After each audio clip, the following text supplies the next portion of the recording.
On this episode of Delivering Marketing Joy, I talk with Steve Schillig from the Small Business Development Center about how you can start a business that rocks.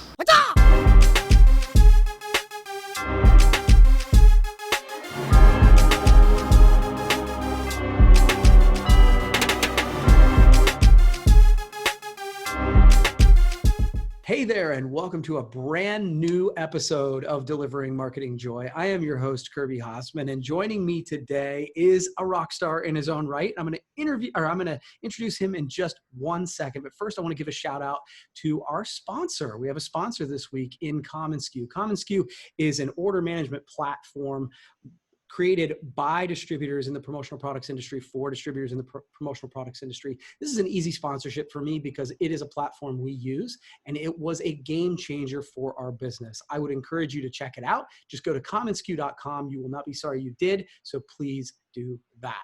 Now, let me move on. We have Steve Schillig here today. Steve Schillig is with the Small Business Development Center in our area. And Steve is one of those guys who's one of those amazing resources. And I believe in it so much that he and I meet monthly to go over my numbers to make sure I'm on track. So Steve is amazing, and I really appreciate you taking the time. Thanks for being here, man. Thanks for having me. Absolutely. Absolutely. So I want to jump right in because you know this about me. I'm sort of an entrepreneur by nature. And so, I'm constantly trying to look for things I can do better, things I'm doing wrong. And I got to think with the SBDC, you work with small businesses every day. So what are some common mistakes you see businesses make that sort of hold them back from success? Hey, well, I guess my first thought is what's the most common reason for business failures or challenges is the lack of capital. And, nationally, 20% of businesses fail in the first 2 years, not the kind of statistic you like to hear. 45% of those businesses fail within the first 5 years, and it's attributed to capital. But I would like to suggest that there's something deeper in that, and that is the lack of initial and ongoing planning. And, and the ongoing planning in my mind is just that annual check and recheck, maybe through a SWOT analysis where you're sitting down and you're determining your strengths and weaknesses, opportunities and threats. And that's what you're working on for your next 90 days, 6 months or a year.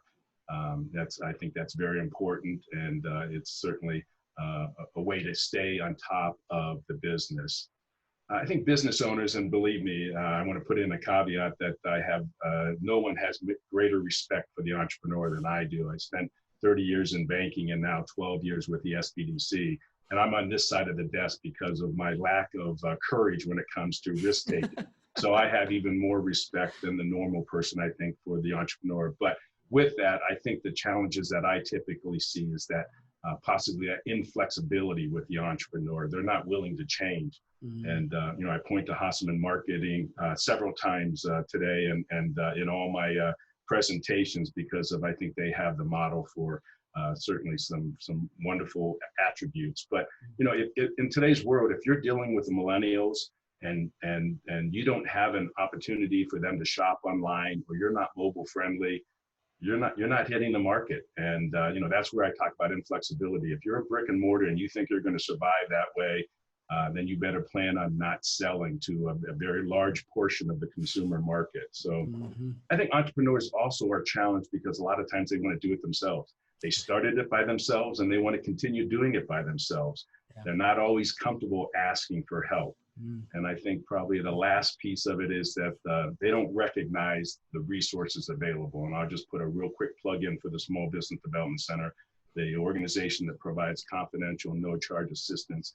But, we can provide and assist with market research, industry reports, financial tools. We can just be that piece, that set of ears that you mentioned earlier, that we can just sit down and let that entrepreneur kind of discuss his challenges or her challenges and kind of walk them through that or connect them to other resources. Yeah. And I tell you, it's so funny, literally, as you were saying, not being willing to ask for help, I was sitting here pointing at myself.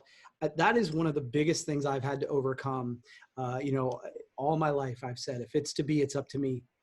And there's value in that, but you can only go so far by yourself. And probably over the last 2 years, and you started meeting with me, I started meeting with my bankers on a more regular basis.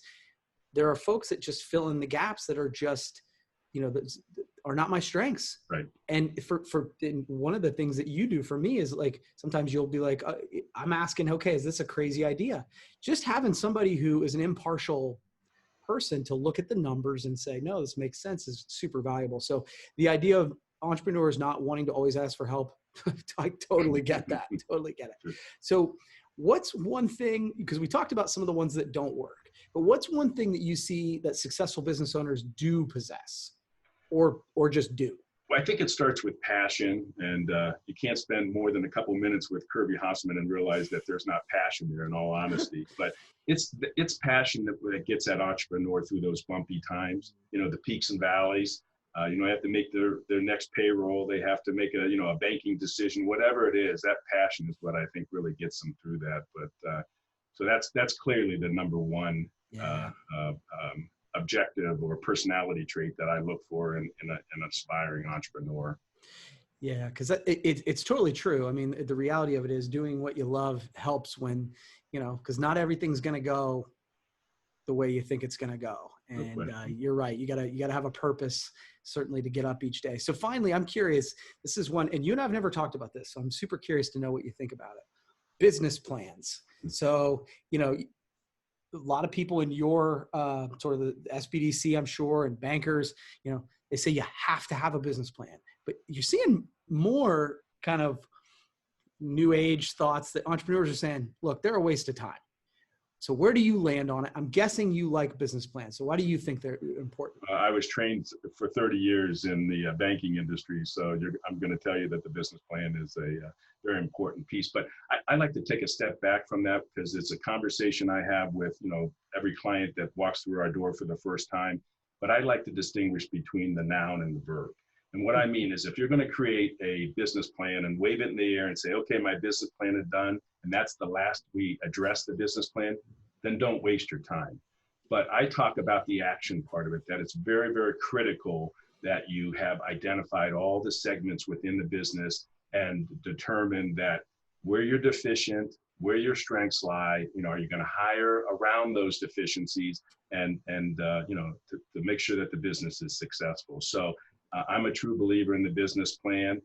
I don't believe in planning beyond where it's analysis by or paralysis by analysis, but I still think the business plan has some overall value to the process. For a lender, it's required. You're not going to walk into a lender today without, maybe if you're an existing business, they may ask for a recap or a history.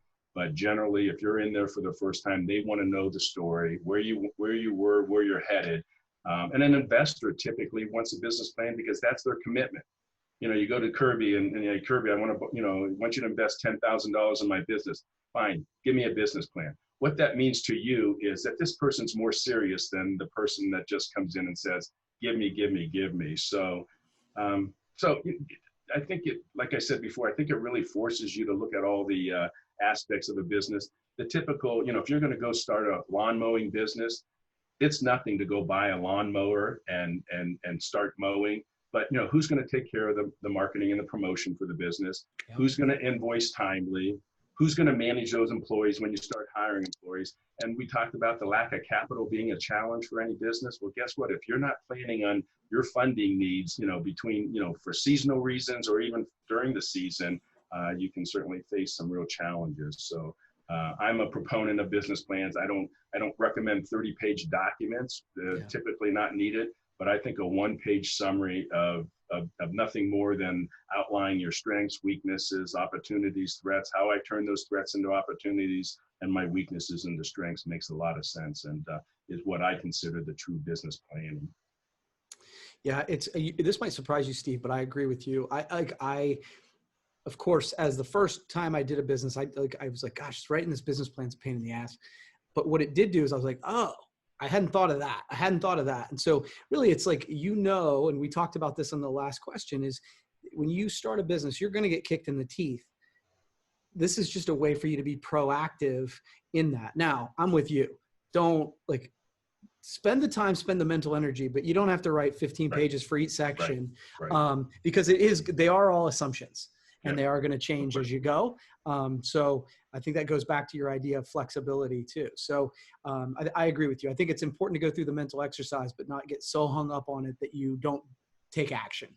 Well, and your business plan going forward is what you've lived for all your different ventures and your Hasseman market, no doubt about it. So, when I talk about planning for your next venture, which I know there will be one, it's not what it's going to be, what it would have been for Hasseman marketing. So. Yeah, no, totally. Cool. Well, you have done a great job. You've answered my 3 questions. I give everybody a chance to ask me a question. Do you have one for me?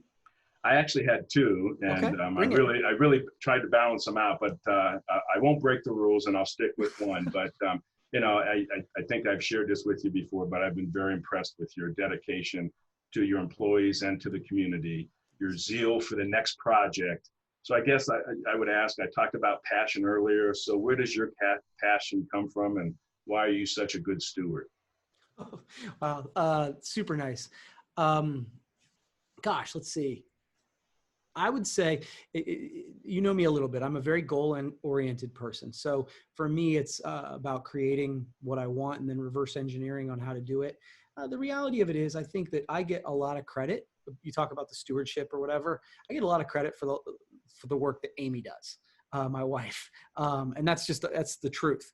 A lot of what I do is either executing on something that was an idea of hers, or honestly, I just get credit for work that she's actually done. But I would say that she is certainly the inspiration for wanting to do it. I've been very blessed in that way. She's one of those people who makes me to try to be a better human. And so I've been pretty lucky in that way. So good for you. Cool. You. That's what I would have expected to hear. So good for you. Great. Well, Steve, I really appreciate you taking the time.